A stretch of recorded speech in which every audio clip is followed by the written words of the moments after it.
ایک تو یہ کہ یہ جو حسن نثار صاحب نے بات کی، 2-3 پوائنٹ سے اسی سے میں آپ کا کنکلوژن لیتا ہوں کہ انہوں نے کہا کہ یہ جو ایک کلچر ہے کہ ہم دوسروں کے بارے میں بالکل کوئی بھی بلنٹ کامنٹ کر دیتے ہیں، وہ کہتے ہیں جو سچ کہتا ہے اس کے بارے میں ہم کچھ بھی کہہ دیتے ہیں. تو یہ روش، اس روش نے بھی ہمیں نقصان پہنچایا کہ یہ جھوٹا ہے، یہ غدار وطن ہے، اور یہ امریکی ایجنٹ ہے، اور یہ کافر ہے، اور یہ اس کلچر کو بھی ختم ہونا چاہیے معاشرے سے. وسیم بادامی صاحب، یہ روش صرف مسلمانوں کی نہیں ہے بلکہ مخلوق کی ہے. اچھا. دنیا کی ہر قوم نے اپنے درمیان سچ کہنے والوں کو کبھی ایکسیپٹ نہیں کیا ہے. اسے مسلمانوں کی بات نہیں ہے. اچھا. جی ہاں، آپ جیوس کی تاریخ پڑھ لیں، انہوں نے بھی اپنے کوئی 170 انبیاء کو قتل کیا ہے. اسی طرح سے آپ جیزس کرائسٹ، یسوع مسیح، انہوں نے سچی تو کہا تھا، ریفارمز ہی تو لا رہے تھے کہ ان کو پہلے تو اس کے دربار میں کھڑا کر دیا تھا اور ان کو کروسیڈ کرنے کی اور جو ان کو صلیب پر چڑھانے کی کوشش کی گئی تھی. ہمارا عقیدہ ہے کہ ان کو نہیں چڑھایا گیا بلکہ وہ اٹھا لیے گئے. اسی طرح اور بھی سارے آپ تاریخی حقائق سامنے جو تلخ حقائق صرف ہماری ہسٹری میں نہیں ہے، یہ تو مخلوق، میں نے اس لیے کہا کہ یہ اللہ سبحانہ و تعالیٰ کی جو مخلوق، اشرف المخلوقات انسان ہے، اس مخلوق کے اندر یہ ایک ازلی اور ابدی ہے. کیونکہ سب سے پہلا جو سچ تھا وہ حابیل نے بولا تھا، اور اس نے کہا تھا کہ میری قربانی قبول ہو گئی ہے.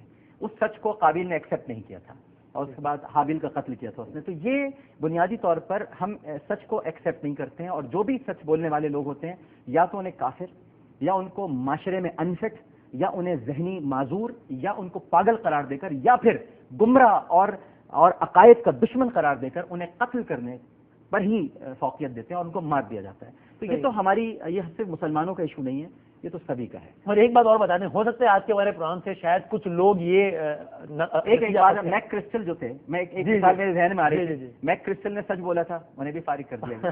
جی ہاں، ٹھیک ہے. تو شاید آج کے پروگرام سے کچھ لوگ یہ تاثر لیں کہ بھائی آپ لوگ تو عامر لیاقت صاحب، حسن نثار صاحب، بادامی صاحب، آپ تو بڑے ہی لبرل ہو چلے، سارے پروگرام میں امریکہ کے اور ویسٹ کے قصائد پڑھتے رہے اور مسلم دنیا کا رونا روتے رہے.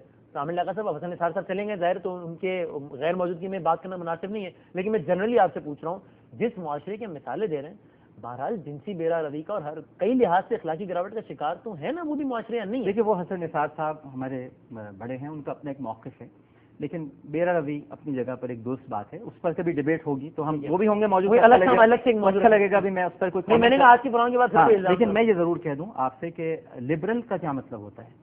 لبرل کیا ہوتا ہے؟ لبرل اسلام پر عمل کرنے والا اور مسلمان سب سے بہترین لبرل ہوتا ہے. آپ لبرل کہتے ہیں اپنا؟ سبھی لبرل ہیں، ہم سارے مسلمان لبرل ہیں، کیونکہ ہم قریش کی اس روایت کو ختم کرنے کے لیے اس دنیا میں بھیجے گئے تھے کہ جو بچیوں کو زندہ دفن کرتے تھے، جو جھوٹی قسمیں کھاتے تھے، جو سود اور رشوت لیا کرتے تھے. یہ نبی کریم صلی اللہ علیہ وسلم نے ساری رسومات عہد جاہلیت کی اپنے قدموں تلے خطبہ حجۃ الوداع کے موقع پر روند ڈالی. تو وی آر لبرلس. لبرل کا مطلب یہ نہیں ہوتا، ہاں الٹرا لبرل نہیں ہے، مادر پدر آزاد لبرل نہیں ہے، بالکل ایک نئی ایکسٹریم پر لے جانے والے لبرل نہیں ہیں. نبی سے محبت کرتے ہیں، حرمت کا احترام کرتے ہیں، اور نبی کی ناموس پر جان بھی قربان کرنے کو تیار ہیں، لیکن ہدایات پر عمل کے بعد، رسول کی ہدایات پر عمل کرنے کے بعد. اور یہ جو آپ نے فرمایا نا کہ ہم شاید دیکھیں، حسن نثار صاحب کون ہیں، میں کون ہوں، مجھے تو چھوڑ دیجیے، میں تو طفل مکتب ہوں. حسن نثار صاحب کون ہیں؟ کیا گھروں میں بزرگ جب اپنے بچوں پہ ناراض ہوتے ہیں تو غصہ نہیں کرتے؟ کیا بتاتے نہیں ہیں کہ کیا کیا ہو رہا ہے؟ تو حسن نثار صاحب کے غصے کو آپ نیگیٹو کیوں دیکھیں؟ کیا پتا اس میں بہت ساری باتیں ہمارے لیے سمجھنے کی ہوں. بزرگوں کے غصے کو بھی بہت اچھا سمجھنا چاہیے. وہ بزرگ ہیں، انہوں نے اپنا پورا وقت گزارا ہے، اپنی جوانی گزار دی. اب اگر وہ یہ سمجھتے ہیں کہ کچھ چیزیں غلط ہو رہی ہیں تو وہ ڈانٹ کر، کچھ باتیں ان کی غلط ہو سکتی ہیں، لیکن غلط ہونے کا مطلب یہ تھوڑی ہے کہ وہ عاشق رسول نہیں رہے، وہ نبی کریم سے محبت نہیں کرتے، وہ اسلام سے دور ہو گئے. وہ تو یہ کہتے ہیں کہ مسلمانوں نے کیا کیا میرے سرکار کے دین کے ساتھ، ان کا اپنا شکوہ یہ. آخری میرا تو سوال یہ، چونکہ ظاہر ہم یہ واقعہ کربلا کی مناسبت سے پروگرام چلا رہے ہیں اور اس کو ریلیٹ کر رہے ہیں 2011 سے. ہم نے جو پڑھا کہ ایک طرف حضرت حسین تھے، ایک طرف یزید تھا، یعنی کہ ایک طرف حسینیت، ایک طرف یزیدیت. تو آج اگر میں آپ سے کہوں کہ جناب ان دونوں کی آپ کوالٹیز ڈیفائن کر دیں کہ حسینیت کے کیمپ کی کیا کیا کوالٹیز ہوتی ہیں، یزیدیت کے کیمپ کی کیا کیا کوالٹیز ہوتی ہیں، اور آج کے دور کے مسلمان کو کیا سبق سکھاتا ہے حسینیت اور یزیدیت کا مقابلہ، یعنی کہ واقعہ کربلا. تو اس پہ آپ کا فائنل کامنٹ ہے. دیکھیے، یزیدیت کے کیمپ میں بدعہدی ہوگی، منافقت ہوگی، اسلام دشمنی ہوگی، نبی کریم صلی اللہ علیہ وسلم کی سنتوں اور ان کے طریقہ کار سے اختلاف ہوگا، تکبر ہوگا، اناد ہوگا، غرور ہوگا، بغض ہوگا، عداوت ہوگا. یہ سب یزید کے کیمپ میں موجود ہوگا. اور حسینیت کے کیمپ میں ایک چیز ہے بس صرف، جس میں سب کچھ موجود ہے اور تسلسل ہے اس ایک چیز کا. حسینیت کے کیمپ میں صبر ہے. اور یا ایھا الذین آمنوا استعینوا بالصبر والصلاۃ ان اللہ مع الصابرین، اللہ صبر کرنے والوں کے ساتھ ہے۔ اور پھر یہ پورا ایک تسلسل چلتا ہے۔ تو آج 2011 میں واقع کربلا سے اگر ہم کو سبق لینا چاہیں تو وہ کیا ہے؟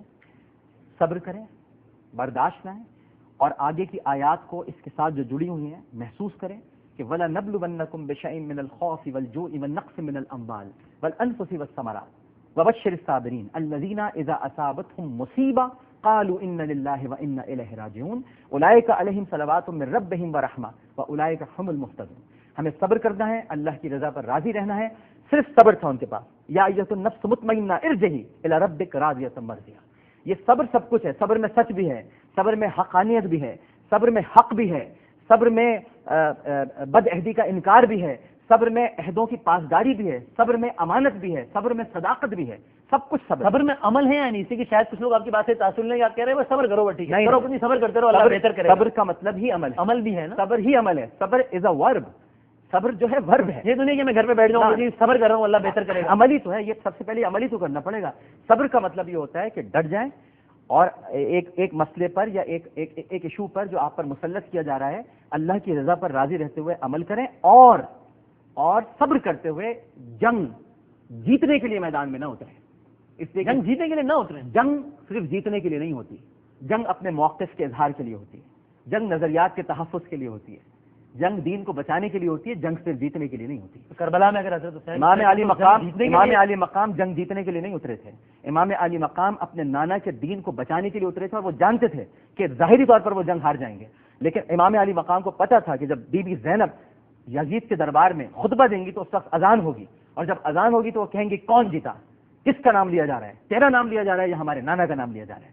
فتح بہرحال نبی کریم صلی اللہ علیہ وآلہ وسلم ہی کی ہوگی، اور انہی کے اقدار کی ہوگی، انہی کی سنت کی ہوگی، لہٰذا جنگ جیتنے کے لیے نہیں اترا جاتا، موقف کے اظہار کے لیے اور نظریات کے تحفظ کے لیے اترا جاتا ہے۔ بہت بہت شکریہ ڈاکٹر عامر لیاقت حسین صاحب ہمارے ساتھ موجود تھے، حسن نثار صاحب بہت بہت شکریہ آپ کا بھی، آپ ہمارے ساتھ موجود تھے۔ مقصد یہی تھا کہ ذرا بات کریں کچھ کرنٹ افیئرس پر ہی، یعنی کرنٹ افیئرس پر ہم بات تو کرتے رہتے ہیں لیکن کرنٹ افیئرس کی پولیٹیکل سائڈ پہ بات کرتے ہیں۔ آج ہم نے کوشش یہ کی کہ چونکہ محرم کے وہ ایام ہے جس میں ہم واقعہ کربلا نواسہ رسول کو یاد کرتے ہیں، تو اس پر بات کریں کہ پھر کیا وجہ ہے کہ رسول خدا صلی اللہ علیہ وآلہ وسلم کو ماننے والے اور ان کے نواسوں کی یاد منانے والے وہ قوم جو ہے وہ آج اس قدر، جس طرح میں نے کہا کہ ایک پرسیپشن ہے کہ پسپائی کا شکار ہے، حسن نثار صاحب کہتے ہیں پرسیپشن نہیں، حقیقت ہے کہ پسپائی کا شکار ہے، کیوں ہے، اس پر بات کرنے کی کوشش کی تھی۔ مزید اس پر میرا کچھ کہنا نہیں بنتا۔ ہمارا ای میل ایڈریس ہے 11hour@arYnews.tv۔ پروگرام دیکھنے کا بہت شکریہ، اگلے پروگرام تک کے لیے اجازت دیجیے، اللہ حافظ۔